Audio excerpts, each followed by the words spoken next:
बोलिए महापुरुष अच्युतानंद जी की शुद्धि जानी ज्ञानी गुणी मंडली आज अध्याय आलोचना को आपण मान स्वागत जनाऊँ। आज मालिका वचन आलोचन आलोचना करने जाऊे जी श्री मंदिर रे बा नीलाचल क्षेत्र अरे महापुरुष कहते जगमोहन रे चतुर्धा मूर्ति 13 मास रहिबे। मालिकार ए विषय रे अच्युतानंद महापुरुष कौन लिखिछन्ति भक्त आर्तदास भीम भईंकर शिष्य आर्तदास लिखिले कहले जगन्नाथंक मंदिर जगन्नाथंक मंदिर जगन्नाथंक मंदिर जगन्नाथंक मंदिर झरी पड़िब पथर झरी पड़िब पथर जगमोहन रे चतुर्धा मूर्ति जगमोहन रे चतुर्धा मूर्ति जगमोहन रे चतुर्धा मूर्ति जगमोहन रे चतुर्धा मूर्ति रही बेटी मास 13 मो भजा लेखवाई मो भजा लेखवाई हरि भजोथा रे हरि भजोथा हरि भजोथा रे हरि भजोथा हरि भजोथा निरते रही मो भजा लेखवाई हरि भजोथा निरते रही मो भजा लेखवाई। ज्ञानी मुनि मंडली भक्त भीम भई भीम भईंकर शिष्य होचन के ना भक्त आर्तदास बेनुपड़ा मठर जो प्रतिष्ठाता आर्तदास लिखिले आर्तदास मालिकारे मालिकारे केवल पंचसखा मान कौन लिखी ना पंचसखा मान सहित अनेक कलिजुगर भविष्य कहू जा मालिका लिखिं शिखर दास नील सुंदर गीता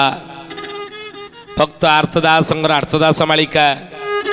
सालबेगर सालबेग मालिका से भली जे कि दासिया बाबुरी से मध्य मालिका मध्य लिखिं सारंग दासंगर मालिका मध्य रही भविष्य कथा मध्य लिखा अछि से भली फ्रांस भविष्य द्रष्टा भविष्य वक्ता नोस्ट्राडामस ये मध्य भविष्यवाणी कहिसंती ता मध्य मालिका प्रोफेसर हरार जॉन डिक्सन संत सूरदास ये मध्य भविष्यवाणी करचंदी आंध्र प्रदेश गुरु वीर ब्रह्मेंद्र स्वामी ये मध्य भविष्य कथा कहिसनी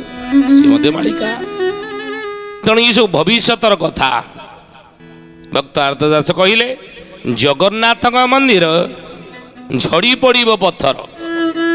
नहीं ये कथा को चकड़ा लगाण रे अच्युतानंद महापुरुष लिखिले कौन कहले बोले फाटिब देउला खराब पड़िब जे पथर आउ जगमोहन रे रहिबे साई मा सार्ध 13 साई मा सार्ध 13 सुजाने साई मा सार्ध 13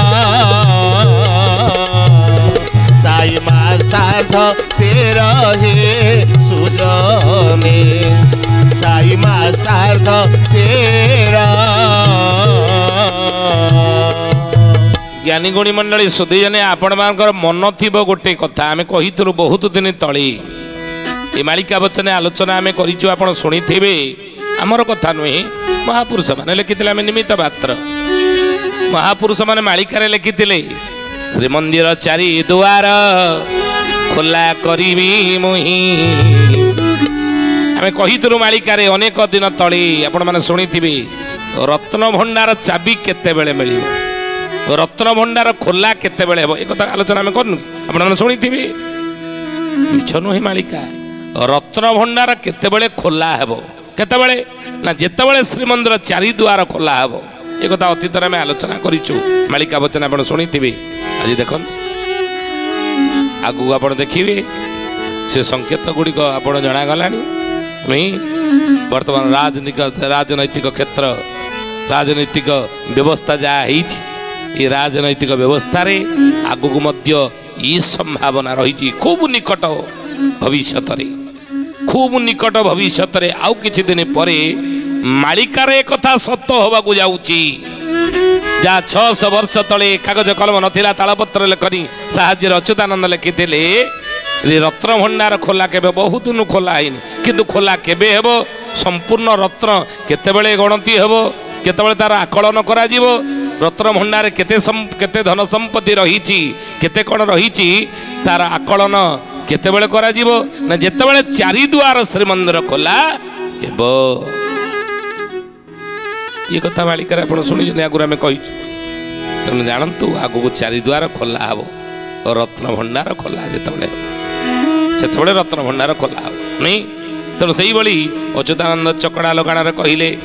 फाटिब देउड़ गरभ पड़ब जे पथर ये जगमोहन रे रहिबे साई मा सार्ध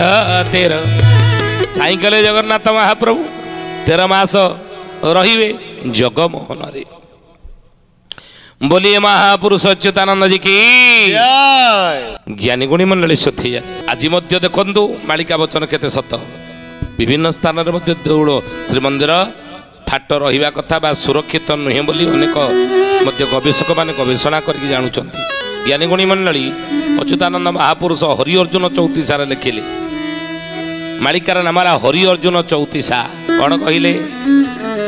कहले बसी बजे गोत्र पक्षी तुदे ओड़ा चोड़े बसी बजे गोत्र पक्षी तुदे ओड़ा चोड़े खसीब पथर खंड पड़ी बजे तड़े खसीब पथर खंड पड़ी बजे तड़े कथा सरे नील चक्र वक्र हेब बाहरे बतासरे नील चक्र वक्र हेब बारे बसिब जे गुध्र पकी तो देउड़ चोले खसिब पथर खंड पड़ब जे तले जहाकू आर्तदास कहिचंदी चकड़ा लकाण अच्युत कहले से कथा को मध्य अच्युतानंद कहते बसिब जे गुध्र पकी तो देउड़ चोले से समय खसिब पथर खंड पड़ब जे तले बारंबार से समय ही पथर श्रीमंदिर खसिब आगू फाटिब देउड़ गरब पड़ब जे पथर से जगमोहन रहिबे साई मा शारदा आउ से समय रे सेठारो गणिबो तोराम पांच जे संवत्सर अनेक खेल तो देखिबो सुण रे सुत मोरा सुण रे सुत मोरा सुजाने सुन रे सुत मोरा सुन रे सुत मोरा सुजाने सुन रे सुत मोरा से घटना कौन घटब संसार अतीत जगमोहन महाप्रभु रही एक कथा आप सूचे आम दौचु अतीत महाप्रभु जगमोहन रही बुझे